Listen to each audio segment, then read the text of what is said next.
नमस्कार दोस्तों, इन्फोटॉक्स के बहुत ही फ्रेश एपिसोड में आपका स्वागत है। तो चलिए शुरू करते हैं। आज की दोस्तों सबसे पहली अपडेट निकल कर आ रही है हमारी एयरपोर्ट अथॉरिटी ऑफ इंडिया की तरफ से, जहां पर तमिलनाडु की कैपिटल सिटी चेन्नई में चेन्नई एयरपोर्ट पर एक grid connected rooftop solar plate को ऑपरेट एंड मेंटेन करने के लिए एयरपोर्ट अथॉरिटी ऑफ इंडिया की तरफ से टेंडर फ्लोट कर दिए गए हैं। बेसिकली दोस्तों ये grid connected rooftop solar plate एक 1.5 मेगावाट का एक सोलर प्लेट है एंड इस रूफटॉप सोलर प्लेट को चेन्नई एयरपोर्ट के इंटीग्रेटेड कार्गो कॉम्प्लेक्स में डेवलप किया गया है। एंड जब इसे डेवलप किया गया था तो उस समय एयरपोर्ट अथॉरिटी ऑफ इंडिया के द्वारा इसको ऑपरेट या फिर मेंटेन करने के लिए कोई भी बिडर सेलेक्ट नहीं किया गया था। एंड क्योंकि अब ये फुल इंस्टॉल हो चुका है तो इसके लिए अब इसके ऑपरेशन एंड मेंटेनेंस के लिए हमारी एयरपोर्ट अथॉरिटी ऑफ इंडिया की तरफ से इसके लिए टेंडर फ्लोट कर दिए गए हैं। बेसिकली दोस्तों अगर डिटेल में बात करें तो इस टेंडर डॉक्यूमेंट के अकॉर्डिंग जो भी लोएस्ट बिडर होगा उसके साथ airport authority of India minimum 3 years का कॉन्ट्रैक्ट साइन करेगी जो कि जुलाई 2024 तक होने वाला है। एंड वहीं जो कंपनी इसमें सेलेक्ट की जाएगी उनको एटलीस्ट 7 ईयर्स का एक्सपीरियंस होना चाहिए। एंड फॉर योर इन्फॉर्मेशन ये जो कॉन्ट्रैक्ट होने वाला है ये 16.2 मिलियन रुपीज़ का होने वाला है। तो दोस्तों अब हमारी एयरपोर्ट अथॉरिटी ऑफ इंडिया की तरफ से भी रेन्यूएबल एनर्जी प्रोजेक्ट पर काम स्टार्ट करना शुरू कर दिया गया है और इसी के अंतर्गत एज ऑफ नाउ हमारी एयरपोर्ट अथॉरिटी ऑफ इंडिया के द्वारा 102 मेगावाट तक के रूफटॉप सोलर सिस्टम्स के लिए टेंडर फ्लोट कर दिए गए हैं। अगली दोस्तों अपडेट निकल कर आ रही है यूपी की कैपिटल सिटी कानपुर में under construction metro project Kanpur metro को लेकर, जहां पर Uttar Pradesh metro rail corporation limited की तरफ से कानपुर मेट्रो की मेट्रो लाइन के लिए या फिर उसके कंस्ट्रक्शन करने के लिए जो ट्रैक्स हैं उससे रिलेटेड कास्टिंग वर्क स्टार्ट कर दिया गया है। बेसिकली दोस्तों जो कानपुर मेट्रो है वो उत्तर प्रदेश की एक अंडर कंस्ट्रक्शन मेट्रो प्रोजेक्ट है जिसमें 2 कॉरिडोर्स का निर्माण किया जाने वाला है। यानी दोनों कॉरिडोर्स की टोटल लेंथ 34.78 किलोमीटर होने वाली है। एंड इसमें से पहला कॉरिडोर 23.785 किलोमीटर लंबा होगा और ये सेकंड कॉरिडोर 8.6 किलोमीटर लंबा होगा। एंड इसमें से पहला कॉरिडोर जो कि आईआईटी कानपुर से नौबस्ता के बीच में है उसको अप्रूव भी किया जा चुका है। एंड इसमें से आईआईटी कानपुर से मोती झील के बीच में जो स्ट्रेच है उसका कंस्ट्रक्शन यूपीएमआरसी के द्वारा किया जा रहा है। एंड करंटली यूपीएमआरसी ने आईआईटी कानपुर से मोती झील के बीच में जो स्ट्रेच है उसको कंस्ट्रक्शन करने के लिए एंड उसको India fastest operational metro system बनाने के लिए कोविड पैंडेमिक के बावजूद भी इसका काम जारी रखा है जो कि फुल स्पीड से किया जा रहा है। एंड इसी के अकॉर्डिंग अब यूपीएमआरसी के द्वारा कानपुर मेट्रो की रेल लाइन से रिलेटेड कास्टिंग वर्क स्टार्ट कर दिया गया है। एंड वहीं इसी के साथ साथ कानपुर मेट्रो के लिए ट्रेन ऑपरेट करने के लिए उन्होंने एक इंटरनेशनल कॉन्ट्रैक्ट भी अवार्ड कर दिया है जिसके अंतर्गत जो भी कंपनी सेलेक्ट की जाएगी वो कानपुर मेट्रो के लिए हेड हार्डन रेल्स या फिर मेट्रो ट्रेन मैन्युफैक्चर करके इनको प्रोवाइड करेगी। और क्योंकि फिलहाल अभी पैंडेमिक चल रहा है तो इसलिए यूपीएमआरसी कानपुर मेट्रो के लिए फर्स्टली जब तक मेट्रो ट्रेन नहीं बन जाती हैं तब तक लखनऊ मेट्रो प्रोजेक्ट के लिए जो ट्रेन बची थी उनको यूटिलाइज करने वाली है और उन ट्रेन को कानपुर मेट्रो के लिए चलाने वाली है। अगली दोस्तों अपडेट निकल कर आ रही है हमारे देश की one of the leading telecommunication company Reliance Jio Infocomm limited की तरफ से, जहां पर उन्होंने डिसाइड किया है कि देश में बढ़ती डाटा डिमांड को कैटर करने के लिए वो एक international submarine cable system develop करने वाले हैं। दोस्तों international submarine cable system India से लार्जेस्ट या फिर world's largest cable submarine system होगा जो कि इंडिया में सेंटर्ड होगा। एंड इस केबल सिस्टम की लेंथ 16,000 किलोमीटर से ऊपर होने वाली है। बेसिकली कंपनी का कहना है कि जो इंडिया में डाटा डिमांड है वो एक्स्ट्राऑर्डिनरी है और वहीं जो इसका ग्रोथ है वो भी एक्स्ट्राऑर्डिनरी है। और इसी को देखते हुए उन्होंने प्लान किया है कि वो 2 इंटरनेशनल केबल सबमरीन सिस्टम्स को डेवलप करने वाले हैं जो कि नेक्स्ट जनरेशन केबल सिस्टम होने वाला है। और दोस्तों रिलायंस जियो इस केबल सबमरीन सिस्टम को US based world class submarine cable supplier SubCom के साथ मिलकर डेवलप करने वाली है। और अगर और डिटेल्स में बात करें ये जो 2 केबल्स डेवलप की जाने वाली है इसमें से एक इंडिया को मिडल ईस्ट एंड यूरोप से कनेक्ट करने वाली है और वही जो दूसरी होगी वो इंडिया को सिंगापुर एंड उससे आगे की कंट्री से कनेक्ट करने वाली है। एंड जो केबल सिस्टम इंडिया को सिंगापुर एंड उससे आगे वाली कंट्री से कनेक्ट करने वाली है उसका नाम इंडिया एशिया एक्सप्रेस होने वाला है और वहीं जो इंडिया को मिडिल ईस्ट एंड यूरोप से कनेक्ट करने वाली है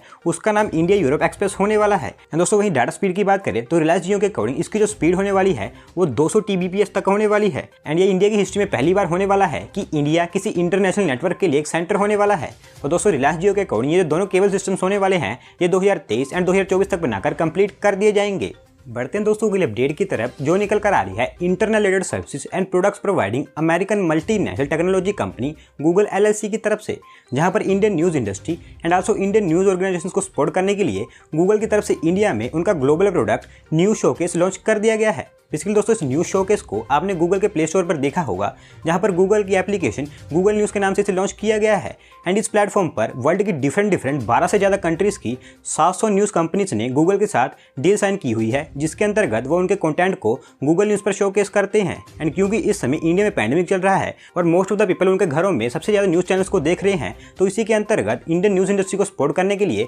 गूगल की तरफ से उनका न्यूज़ शोकेस इंडिया में भी लॉन्च कर दिया गया है। एंड दोस्तों इसके अंतर्गत गूगल ने 30 इंडियन न्यूज़ पब्लिशर्स के साथ एग्रीमेंट भी साइन कर लिए हैं या फिर डील साइन कर ली है जो कि Indian national, regional and local news organisation के साथ साइन किए गए हैं। एंड अगर उनमें से कुछ नाम्स की बात करें तो the Hindu group, Indian Express group, ABP live, India TV, NDTV, Zee news, Punjab Kesari, इस तरह की कुछ बड़ी ऑर्गेनाइजेशंस एंड पब्लिशर्स के साथ ये एग्रीमेंट साइन किया गया है।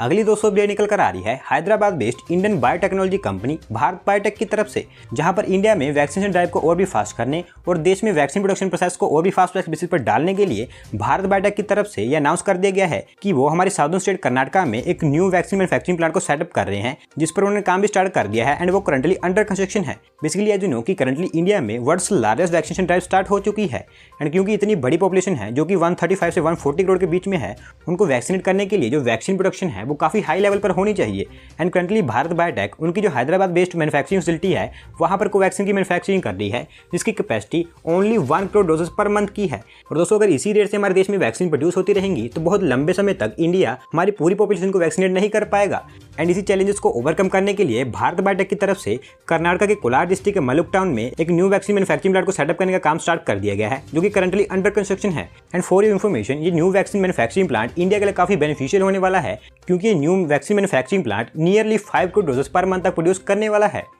अगली दोस्तों अपडेट निकल कर आ रही है हमारी मिनिस्ट्री ऑफ ट्राइबल अफेयर्स की तरफ से, जहां पर इंडिया में Indian Eklavya model residency schools EMRS and आश्रम स्कूल्स को डिजिटली ट्रांसफॉर्म करने के लिए हमारी union ministry of tribal affairs की तरफ से American multinational technology company Microsoft corporation के साथ एक MOU साइन कर लिया गया है। इसलिए दोस्तों अगर आप जानते होंगे तो Eklavya model residential schools government of India ने हमारे देश के ट्राइबल एरियाज या फिर ट्राइबल जो पीपल हैं उनको एजुकेट करने और उनके डेवलपमेंट के लिए लॉन्च किए थे। एंड क्योंकि इस समय जो कोविड पैंडेमिक चल रहा है तो इस कारण जो एजुकेशन सिस्टम है वो सारा डिजिटल हो गया है और ऑनलाइन हो गया है। एंड इसी के अंतर्गत इन EMRS मॉडल स्कूल्स को भी डिजिटली ट्रांसफॉर्म करने एंड ऑनलाइन करने के लिए हमारी मिनिस्ट्री ऑफ ट्राइबल अफेयर्स ने माइक्रोसॉफ्ट कॉर्पोरेशन के साथ में एक MOU साइन कर लिया है। और अगर दोस्तों और डिटेल्स में बात करें तो इस इनिशिएटिव के अंतर्गत माइक्रोसॉफ्ट कॉर्पोरेशन एक करिकुलम अवेलेबल करेगा जो कि बहुत इंग्लिश एंड हिंदी में होगा। एंड ये करिकुलम स्पेशली EMRS स्कूल्स के लिए होने वाला है। एंड दोस्तों ये करिकुलम एक नेक्स्ट जनरेशन टेक्नोलॉजी से बनाया होगा, जिसमें आर्टिफिशियल इंटेलिजेंस का यूज किया जाएगा। एंड करंटली इस इनिशिएटिव के अंतर्गत फेज 1 के according Microsoft corporation 250 EMRS schools को अडॉप्ट करेगा, जिसमें से फर्स्टली 50 EMRS स्कूल्स को इंटेंसिव ट्रेनिंग दी जाएगी। एंड ऑल्सो जो स्टूडेंट्स हैं उनको एजुकेट करने से पहले 500 मास्टर ट्रेनर्स को भी एजुकेट किया जाएगा एंड ट्रेन किया जाएगा। एंड ये सभी काम फर्स्ट फेज में किए जाएंगे। बेसिकली दोस्तों इस इनिशिएटिव की काफ़ी लंबी डिटेल्स हैं, अगर मैं वीडियो में बताऊंगा तो वीडियो काफ़ी ज़्यादा लंबी हो जाएगी, आप इंटरनेट पर जाकर इसे चेक कर सकते हैं। बढ़ते हैं दोस्तों अगली अपडेट की तरफ, जो निकल कर आ रही है Ahmedabad based India's one of the largest renewable energy company Adani green energy limited की तरफ से, जहां पर उनके पोर्टफोलियो को एक्सपैंड करने और उनके नेटवर्क को एक्सपैंड करने के लिए अडानी ग्रीन एनर्जी की तरफ से हमारे देश की 2 कंपनीज जिनका नाम SBG एंड भारती ग्रुप है, इनके साथ एक शेयर परचेज एग्रीमेंट साइन कर लिया गया है। बेसिकली दोस्तों इस एग्रीमेंट के according Adani green energy limited SB energy India नाम के कंपनी को फुली एक्वायर करेगी। इसमें से इस कंपनी के जो शेयर्स हैं उसमें से 80% शेयर SBG के द्वारा एक्वायर किए गए हैं और वहीं जो 20% शेयर हैं वो भारतीय ग्रुप के द्वारा एक्वायर किए गए हैं। एंड इस शेयर परचेस एग्रीमेंट के अकॉर्डिंग अडानी ग्रीन एनर्जी इस कंपनी का पूरा स्टेक एक्वायर कर लेगी। और आपकी जानकारी के लिए बता दूं कि ये जो डील होने वाली है ये वोपिंग $3.5 बिलियन की एक मेजर डील होने वाली है, जो कि इंडियन रेन्यूएबल एनर्जी सेक्टर में और इंडियन हिस्ट्री में आज तक की सबसे लार्जेस्ट डील होने वाली है। और दोस्तों इस एक्विजिशन के बाद में जो अडानी ग्रीन एनर्जी है उनकी total renewable energy capacity 24.3 gigawatt तक पहुंच जाएगी और वहीं जो ऑपरेटिंग कैपेसिटी होगी वो 4.9 गीगावाट तक पहुंच जाएगी, क्योंकि इस कंपनी के हमारे देश की 4 अलग अलग स्टेट्स में large scale solar power plants हैं जिनको फुली एक्वायर कर लिया जाएगा। आज की दोस्तों लास्ट अपडेट निकल कर आ रही है medical oxygen manufacturing related announce की गई एक न्यू पॉलिसी को लेकर, जहां पर आंध्र प्रदेश स्टेट में मेडिकल ऑक्सीजन की मैन्युफैक्चरिंग को बूस्ट करने और उसकी प्रोडक्शन को इंक्रीज करने के लिए आंध्र प्रदेश गवर्नमेंट की तरफ से उनकी स्टेट में एक न्यू पॉलिसी को लॉन्च कर दिया गया है। बेसिकली दोस्तों इस पॉलिसी का नाम Andhra Pradesh industrial gases and medical oxygen manufacturing policy 2021-22 रखा गया है, जिसके अकॉर्डिंग आंध्र प्रदेश स्टेट में जो मेडिकल ऑक्सीजन मैन्युफैक्चरिंग कैपेसिटी है उसको डबल कर दिया जाएगा, जो कि करंटली 360 टन है और उसको डबल करके 700 टन के करीब कर दिया जाने वाला है। एंड वही इस पॉलिसी के अंतर्गत आंध्र प्रदेश गवर्नमेंट का टारगेट है कि वो at least 50 pressure swing adsorption oxygen plants को भी सेटअप करने वाले हैं। और जनरली जैसा कि आप जानती हैं कि हमारे देश में जो ऑक्सीजन है उसकी कितनी शॉर्टेज चल रही है, और इसी ऑक्सीजन शॉर्टेज को कंप्लीट करने के लिए आंध्र प्रदेश गवर्नमेंट की तरफ से उनकी स्टेट के लिए इस न्यू पॉलिसी को अनाउंस किया गया है, जो कि आंध्र प्रदेश गवर्नमेंट का एक काफी अच्छा इनिशिएटिव है। तो दोस्तों आज की वीडियो में बस इतना ही। अगर आप अपनी तरफ से कोई अपडेट सबमिट करना चाहते हैं तो डिस्क्रिप्शन में दिए गए लिंक पर क्लिक करके सबमिट कर सकते हैं। और अगर आज की वीडियो पसंद आई हो तो वीडियो को लाइक करें, चैनल को सब्सक्राइब करें। धन्यवाद आपका वीडियो को देखने के लिए।